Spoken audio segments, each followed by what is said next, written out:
Throughout the stories of my family's history, I have been able to learn about the fear that was forced into my family. With gaining this knowledge, it has truly had an impact on who I am today. My focus is on the life of my amazing grandfather, Alfred Hertz.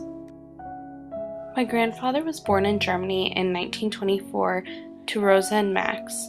They were Jewish. His sister was born 13 months later. My grandfather grew up with a governess and chauffeur because his parents owned a very successful department store, and they were both very focused on that.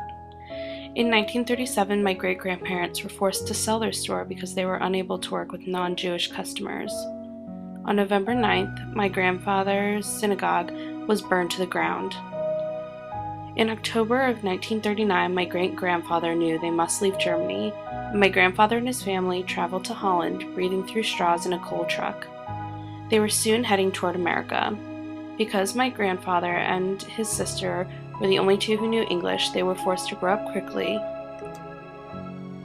My grandfather had a long and fascinating journey, but soon found the beautiful and strong Madeline, who soon became my grandmother.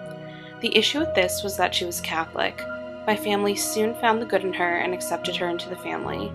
Throughout my grandfather's story, I see that it is important to learn from the differences in people and their backgrounds and not take the current situation for granted.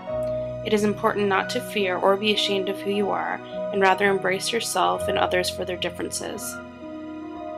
Not a day goes by where I don't think of my family's history and say, just as my great aunt says, I am proud of being Jewish.